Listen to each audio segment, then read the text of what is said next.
Mr. Speaker, may I communicate on the Black History Moment, please? Yes, ma'am. And I'm going to have a guest join me, if he doesn't mind joining me here today.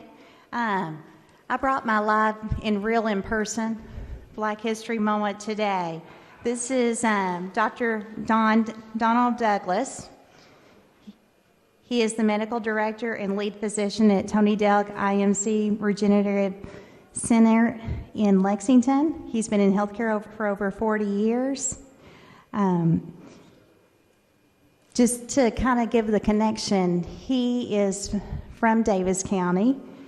He was raised in West Kentucky, which all of the rest of us call it God's country. Not everyone, including the gentleman from McCracken, might not consider Owensboro, but we do.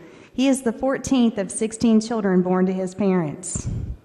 After leaving the cabin, his family worked as sharecroppers for several years.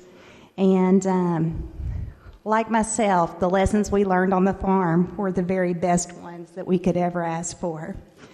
He also exceeded at Davis County High School in track and field, All-American, academic All-American, and then he was also the president 7th through 12th grade as class president. He's been honored at Davis County Public Schools Distinguished Alumni and inducted in the Davis County Hall of Fame. Recently, we honored him in Davis County. The Judge Al Mattingly and the Davis County Fiscal Court named a day in his honor upon his election in the Senate. He chose Western Kentucky University to attend his education. There he was the captain of the track team for 4 years and eventually admitted with the Western Kentucky Athletics, Track, and Hall of Fame. And as you all can tell, I'm really struggling. He's got more honors than I could ever imagine in my lifetime. Not only that, I think it's appropriate this time that he qualified for the Olympic trials twice. In 1978, he was ranked 11th in the United States for the 400 hurdles. He was ranked 17th in the world. Surrounded by his caring support system of teachers, coaches, and his Christian faith, he went on to the University of Kentucky College of Medicine. He completed residency at the University of Louisville, Department of Anesthesia, with a subspecialty in pain management. He has been successful practicing non-narcotic pain medicine for over 20 plus years and is uniquely qualified to address the opiate issue in our state. He carries the unique distinction of being the first Black American president of a medical class at UK. His childhood definitely presented resiliency, as you can imagine. He and his lovely bride of over 40 years reside in Jessamine County. They've been there for over 13 and a half years. They've raised their children. He drove back and forth to Louisville, between Louisville and Lexington area during that time period, raising his 3 children.